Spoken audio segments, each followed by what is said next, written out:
Залуус танилаараа бус тархиар амьдрахыг хүсэж байна. Эрх баригчдад хаягдсан энэ эзэнгүй захидал годолд хавчуулагдан өнөөдөр жагсаалд оролцлоо.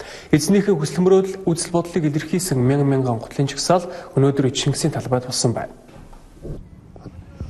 СБН телевизэн сурвалжлах хэсэг Чингисийн талбайгаас ээлжит мэдээллийг хүргэж байна. Өнөөдөр өглөөний 9 цагаас хойш Монголын залуучдын холбооноос хулгайчгүй Монгол хөдөлгөөнийг зохион байгуулж байгаа.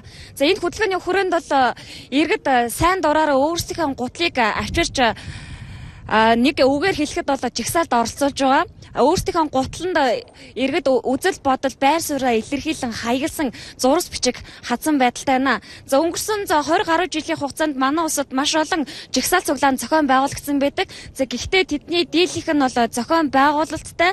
За иргэдийг бүлэгээр нь худалдаж авч мөнгө төгрөг амлж иж бол жагсаал цуглаанд оролцуулдаг гэсэн яриа байдаг. Тэгвэл энэ удаагийн жагсаал цуглаан анх удаа зохиогдож байгаа иргэдийн сайн дурын үндсэн дээр зохиогдож байгаа жагсаал гэдгээр нэг талаараа онцлог болж байна. За залуучууд энэ удаагийн парламентын сонгуульд идэвхтэй оролцооч. Хулгайчгүй Монголыг хулгайчгүй төр засгийг байгуулахын тулд дуу хоолойгоо нэгтгэж хүчээ нэгтгэе гэсэн байр суурийг илэрхийлж байгаамаа. Монголын залуучуудын холбооноос эхлүүлсэн хулгайчгүй Монгол хөдөлгөөн жил гарын хугацаанд улс орон даяар үргэлжилж байна. Энэ хугацаанд 300 мянган гаруй хүн нэгдэж улс орноо ядууруулсан эрх мэдлээ уруулан ашигласан хүмүүст хариуцлага тооцохыг хүсжээ. Гэхдээ тэд олон юм гарч ирсэн имээдэг, элдв дарамт шахалтай сайдаг учраас ийхүү гутлын жагсаал явуулахар болжээ. Монголын төр, Монголын засаг хулгайчдаар дүүсэн байна. Хулгайчгүй Монгол хөдөлгөөний 2016 оны хамгийн чухал зорилт бол Монголын төрийг хулгайчдаас чөлөөлөх энэ ажил юм аа. Энэ ажлаа бид нэр буу шийдэн барьж хийх юм уу? Эсвэл хэнийг нэгэ шатааж, эсвэл талбай дээр өлсөж, жагсаж ингэж хийхийг бид нар хүсээгүй. Бид нэр 2008 оны 7 сарын 1-нийг давтмааргүй байна. Тийм учраас өнөөдөр бид нар үзэл бодол нэгтэй байж байгаа олон гутлуудаа энэ талбай дээр авчирж загсааж байна. 1992 оноос хойш Монгол улсад явагдсан хар үйл явдлуудын жагсаалтыг Монголын залуучуудын холбооноос дэлгэн тавилаа. Үндэсний соёл амралтын хүрээлэнгийн газрын асуудал, Чингис самура бондуудын зарцуулалт, эх орны хишиг, залуу гэр бүлийн 500 мянган төгрөг, утааг багасгаагүй цэвэр агаарсан, дубайн гэрээгээд 100 үйл явдалтад хариулт нэхэж, хариуцлага үүрх эзнийг нь харж жагсаалтад бичиж, эх сонгуулиудад энэ эрхмүүдийг сонгож, дахин алдахгүй байх ёстойг сануулж байгаамаа. Энэ бүгдийг үл ошоож бидэнтэй мөн Монголын олон бидэнтэй эв санаа нэгтэй байгаа төрийн бүс байгууллагуудтай нэгдэд нийлэхгүй хариуцлага үлээхийг зөвшөөрөхгүй байж байгаа олон хүмүүсийг бид нэр хар жагсаалтанд 5 сарын 20-нд оруулж зарлах болно. Бид нэр дараагийн цагаан жагсаалтаараа дараагийн хулгайчдыг бид нэр төрүүлэхийг хүсэхгүй байгаа. Тийм учраас бид нэр монголчуудаа хариуцлагын гэрээнд өөрөөр хэлбэл төр жолоодох хүмүүсээ хариуцлагын гэрээнд нэгдэхийг уриалж байгаа. Энэ нэгдэж байгаа хариуцлагын гэрээнд Монголын бүх төрийн бүс байгууллагуудыг бас хариуцагчаар оролцохыг бид нэр уриалж байгаа.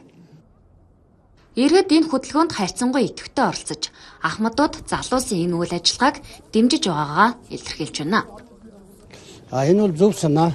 Нэг бол уриалганд бол би оролцож байна. Тий.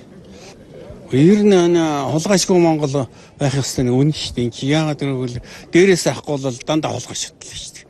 Ерөөсөө лоорчид. Тэгэл одоо доошогоо болохоор ядуурчуд ерөөсөө тэгээд чаавас яаж амьдрах чагааг та нар бүгд мэдж байгаа ерөөсөө.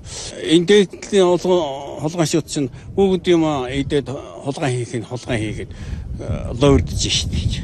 Үүдэл нь бол дандаа буруу юм шиг санагдаж. Энэ буруу л гэж бодож байгаа шүү дээ. Одоо энэ сайхан залуучууд энэ одоо бас юм бас өөрчлөх байх гэж бодод. Эднийг сонин бас нэг тийм өвөрмөц юм хийж байна л да. Тэгэхээр энэ ерөөсө хэрваргийн юм цочрохоо байцсан. Ерөөсөө л одоо ингээл яваад өнгөрөхөд та хаяглаад байгаа тодорхой хүмүүс байна шүү дээ. Одоо энэ эрх баригч одоо тийм өөрсдөө улс төрчд гэж нэрлээд байгаа тийм хүмүүст л хаяглаж байна шүү дээ. Тэгэхээр тэр хүмүүс бол зүгээр л соёлтой нэг хармаан дотроо сал авч тавиал соёлтой нэг соёлгүй юмнууд нь нулимаад доромжлаад тэгэл өнгөрч штэ. Тэгэхээр энэ бол зөв ямар нэгэн байдлаар үр дүнд хүрэх байлгүй дээ. Үргэлжийн дүлээ дөмб сохор харанхуу ингэж явж болохгүй шүү дээ. Одоо бас энэ чинь хэлэх ярихгүй болохгүй болчиход байна шүү дээ. Одоо юу яаж шүү дээ. Залуучууд ч бас чинь юу яаж ин Ахмад улсууд энэ дунд ер нь бүгдөө л яа зөв л гэж бодож байна.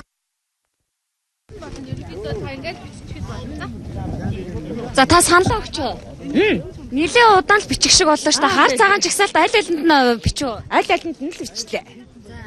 Ер нь хар жагсаалтан дээр нэг хүн бичв, цагаанд нь төлгөө бичв, нилээ удаан л бичиж байгаа харагдаж байна. Ер нь ямар байр суурь санал бодлоо илэрхийлвэ? Нилээ төлгөө бичлээ дэгч.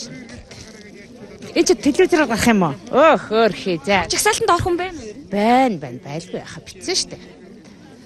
Тэгэхээр яг ямар хүмүүсийг тэр хар жагсаалтанд бичээд оруулаад байна? Би заавал тэг нэр цохоод яах тийм чинь. Ямар яасан хүмүүс болоод ингэ. Заях техэр ард түмнийхээ төлөө юм хийдэггүй хүмүүсийг л биччихлээ. Өөрөө үзэл бодлоор тий. Ингээл хүмүүс одоо биеэр жигсдэг бол одоо залуучууд маань бүр сүултээ ингээд гутлаа аваад ирээ, гутлаараа цөмөр үзэл бодлоо илэрхийлье. Хулгайчгүй Монголын төлөө хөдөлгөөн өрнүүлж байгаа юм байна. Та энэ залуусыг юу гэж харж байна? Би энэ залуусыг 100% дэмжиж байна. Энэ маш зөв хөдөлгөөн миний хувьд бол тийм. Тэгээд би сайн харин энэгээр явж хаад энд ямар цуглаан болж байна гэдээ асуусан чи ийм үйл ажиллагаа явагдаж байгаа юм байна. Би нэг дэмжиж байна. Манай залуучууд зөв шүү дээ. Улс орноо худалдсан увайг улс төрчдийг цэвэрлэх хүрээтэй энэ хөдөлгөөнөөс гаргасан хар үйл явдлын жагсаалтад эрх баригч намуудын хийсэн ажлууд дийлэнх нь харагдаж байлаа. Ардчилсан нам, Монгол ардын нам болоод бусад бүхий л улс төрийн нам хүчин албан тушаалтнуудын хийсэн ажил байгаас харахад хулгайчгүй Монгол хөдөлгөөн улс төрийн аль нэг нам хүчнээс хараад бус залуусын дуу хоолойны эндэр байх боломжтой гэсэн ойлголт олон нийтэд төрхөөр байгаамаа.